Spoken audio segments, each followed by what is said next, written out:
오늘은 교육받은 사람의 특징에 대해서 여러분과 잠깐 나눠보도록 하겠습니다. 교육받은 사람의 특징은 어떠한 사람일까요? 교육을 잘 받았다.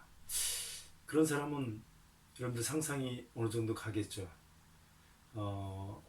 사회적으로 보나 또한 개인적으로 보나 좋은 선한 영향력을 미칠 수 있는 사람, 그 정도. 선생님이 이 얘기한 것이 틀렸다고 얘기할 사람은 없을 것 같아요. 각자가 생각하는 것이 좀 다르긴 하지만 궁극적으로는 어, 좋은 사람입니다. 좋은 사람.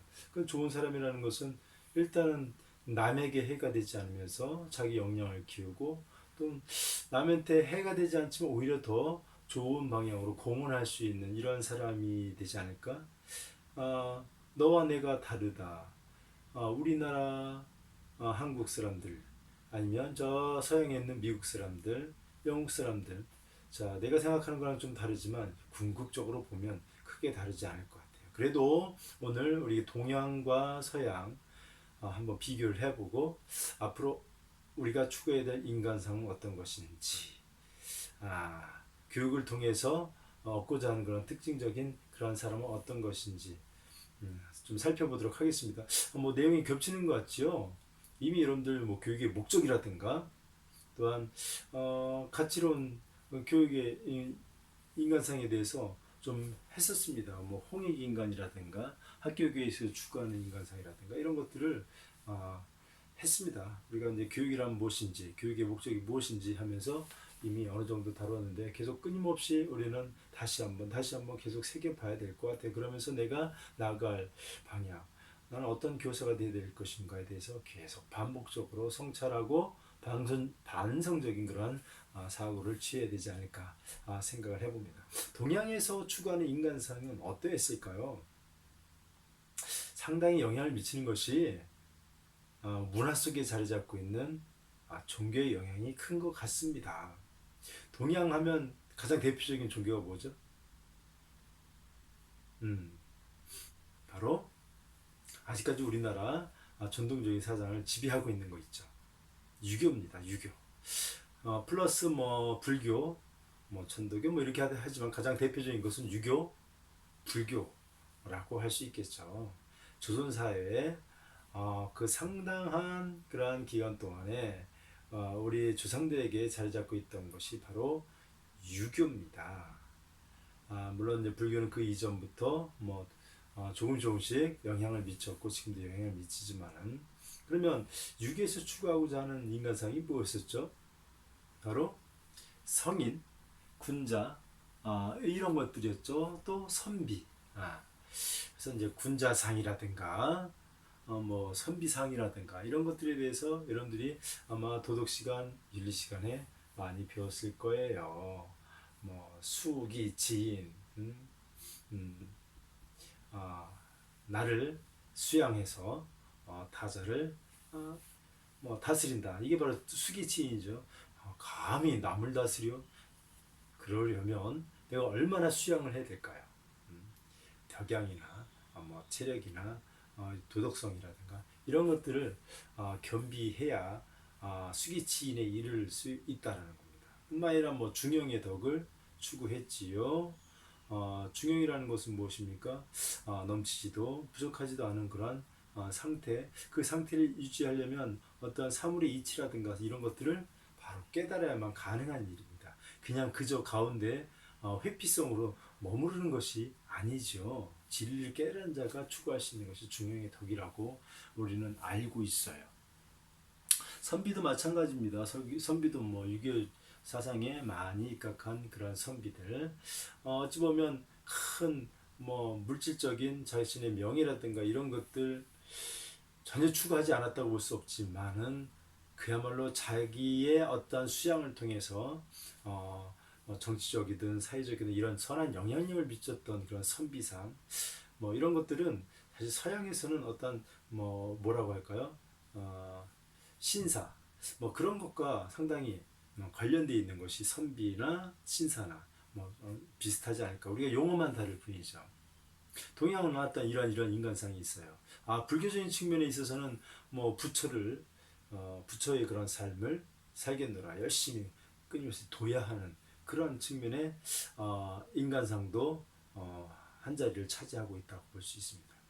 여기까지가 동양에서 추구하는 인간상 세 가지, 뭐 군자나 성인, 그 다음에 선비, 그 다음 부처, 이러한 인간상을 동양에서 추구했다면 서양에서는 뭐였었죠? 서양의 어떤 문화라든가 인간의 삶에 가장 지배적인 영향을 미쳤던 것이 종교 중에 바로 기독교라고 할 수가 있겠지요. 뭐 유대교, 뭐 기독교 다 그 뿌리는 비슷합니다만 좀 차이가 있긴 하네요. 어쨌든 가장 큰 영향을 미치고 있는 것이 기독교입니다. 뭐 이 기독교는 현재는 우리나라 많은 사람들에게도 큰 영향을 미치고 있기도 하지만 말이야. 서양의 어떤 그 뿌리를 두고 있는 것, 그것이 바로 잘 녹화되고 있나요? 그렇죠. 기독교입니다. 그럼 기독교에서 추구하는 인간상이 상당히 영향력을 미치고 있다. 예수가 영향을 미치고 있죠. 예수의 그런 삶. 이것도 마찬가지 수기치인과 크게 다를 바는 없을 것 같습니다. 인간적인 이렇게 사회에서 보면은 물론 종교적으로 깊이 들어가면 분명히 다르겠지만 뭐 이 인간상이 세 가지다. 기독교적인 그런 신앙인, 그 다음에 뭐 교양인이다, 신사다 이렇게 세 가지로 구분을 했지만 이 세 가지가 다 다른 걸까요? 아마 그 시대적인 배경에 따라서 이렇게 이러한 용어를 사용하면서 강조했던 것 같습니다. 뭐 교양인 하면은 고대 그리스 철학자 그 유명한 세 분 소크라테스, 그 제자 플라톤, 또 뭐예요? 아리스토텔레스. 정말 우리가 뭐 선진 문물 이렇게 하면은 어쨌든 그런 물질이라든가 이런 것들뿐만 아니라 지식과 학문 이 분야에 있어서도 우리가 얘기를 하죠. 우리가 몰랐던 거예요. 우린 동양에서 동양에 심취하다 보니까 이 서양의 이 철학이라든가 이런 것들은 비교했을 때 엄청 어마어마하게 빠르다라고 보는데요. 뭐 이렇게 보는 사람이 있지만 아니다. 우리는 이제 공자나 노자나 이런 동양의 어떠한 이런 유교적인 그 배경을 이루고 있는 그 학문도 대단히 뛰어나고 그 과거에 일찌감치 그런 것들이 우리 동양의 사상을 지배하고 있었기 때문에 우리가 절대 부족하지 않다라고 얘기하는 사람도 있습니다. 아무튼 이 교양인을 추구했던 이런 고대 그리스, 뭐 이 교양인을 하면 단순한 게 아닙니다. 단순한 게 아니에요.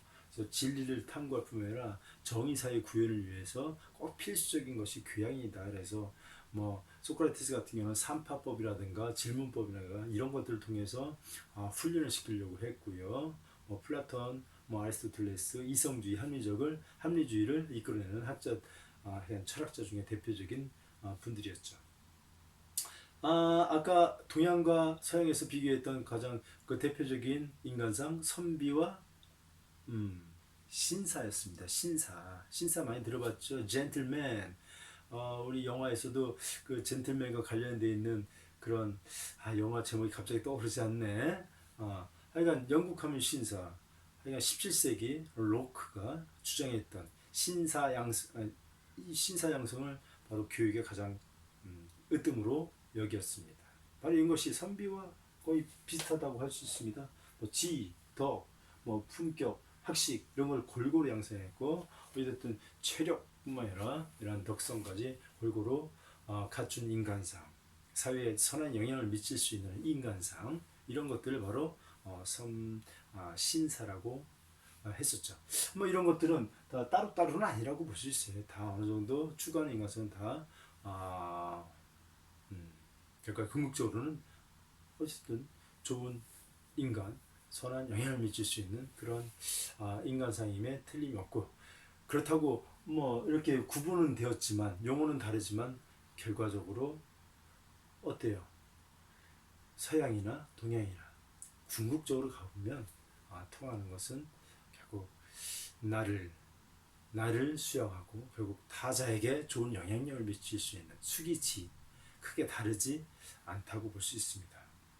얼마나 이것이 실천 가능하도록 자기를 수련하고 자기가 문물을 겸비하느냐 이것이 중요한 것 같아요. 그렇다면 뭐 과거랑 지금 앞으로 세계는 뭐 다르다.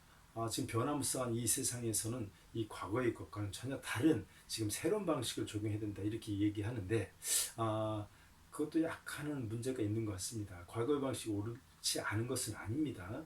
과거의 그 고전들에서 쓰였던 것들이 결국 지금 이 세상에서 이 현재 미래를 살아가는 사람한테는 너무도 소중한 그러한 요소가 될 수 있어요. 그래서 그걸 뭐라고 그래요?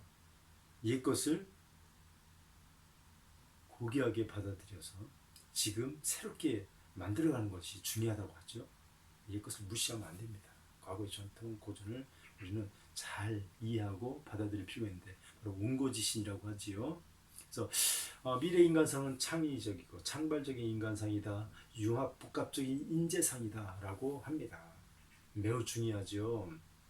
그러지 않으면 지금 말이야 이 세상에서는 과거의 어떤 매뉴얼대로 이렇게 쭉 이렇게 해나가는 그런 사회는 많이 떨어지는 인간상입니다. 지금 예상치 않았던 지금 이런 상황이 돌변했지 않습니까? 이럴 때 과거의 방식을 과거에 했던 어떤 그런 게 없었어요. 그러니까 많은 사람들이 막 지금 힘들었었고 지금도 힘들어하고 있지 않습니까? 물론 우리가 머리를 모으고 여러 가지 힘을 합쳐서 위기를 극복하고 있기는 합니다. 지금 참 우리나라 사람들 좀 대단한 사람들이에요. 잘 극복하고 있는 대표적인 나라 하면 대한민국 자부심을 느껴도 될 것 같습니다. 실제로 잘 하고 있는데 자 여러분들도 열심히 가정 안에서 있더라도 잘 하고 있지요. 이런 미래 사회를 이끌어가는 사람이라면 없었던 것들을 지금 새롭게 뭔가 새로운 시스템을 개발하고 새로운 시스템에 적용할 수 있고 이러한 사람이 되어야 되는데 그렇다고 과거에 기존에 있던 것들을 무시하자 그건 아닙니다. 알고 있어야 돼요. 알고 있으면서 과거의 것들을 해체하고 새로운 것들을 창출해낼 수 있어야 됩니다. 기존의 것을 통해서 새로운 것을 만드는 사람이 유리하겠지. 기존의 것을 전혀 전무한 상태에서 새로운 것을 만들어낼 수 있을까? 그렇지만 않습니다.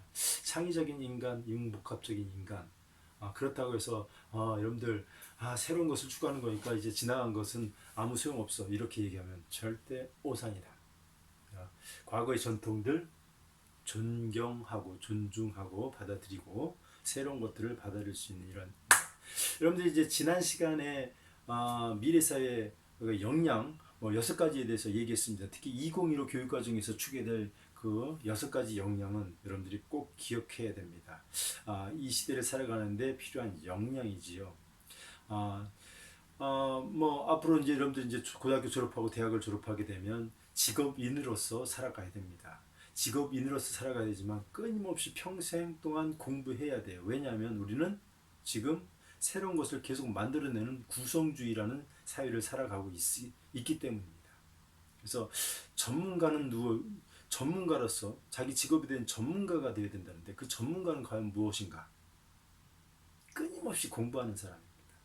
자기 분야에서 전문가가 되려면 끊임없이 공부해야 되고요. 뿐만 아니라 끊임없이 나 혼자 공부해가지고서는 그건 반도 안 돼. 옆 사람과 이웃 사람과 함께 커뮤니케이션을 잘 해야 되고 어떠한 사회적인 그러한 공동체 역량도 함께 가야 돼. 그래서 선생님이 얘기했던 2015 개정 교육과정에서 추구하는 역량 6가지를 여러분들 꼭 살피면서 염두에 둬야 된다라는 겁니다. 그러면서 한 가지가 더 중요한 게 뭐냐? 이렇게 빠르게 급변하고 많은 것을 채우는데 어떤 경쟁 주도로 가다 보면 나의 마음은 공허해지기 일쑤입니다. 그러면서 타자를 생각하기가 쉽지가 않아요. 근데 인간의 본성 자체는 행복을 추구할 때 어때요? 나 개인 것만 추구하고 옹졸한 이 인간은 결국 행복감을 느끼기가 참 어렵습니다. 그래서 타자와 더불어서 함께 이렇게 살아갈 때에 그러한 신사와 선비의 자세를 갖췄을 때에 행복감을 느낄 수 있거든. 그래서 뭐 빨리빨리 많은 것, 새로운 것 이런 걸 추구하다가 우리가 정말 가장 기본이 되는 것, 과거서부터 우리가 기본이 되었던 것, 나의 인격, 인간성, 인성 이런 것들, 감성 능력, 심리적 역량 이런 것들이 소외가 된다면 정말 밑 빠진 덕에 물 붓기라고 할 수가 있겠지요. 자, 이런 것들 여러분들이 함께 아, 과거에 추구했던 동서양의 인간상, 추구할 인간상, 앞으로 미래에서 추구해야 될 인간상, 우리가 또 놓치지 말아야 될 것들, 이런 것들을 함께 살펴봤습니다. 오늘은 여기까지.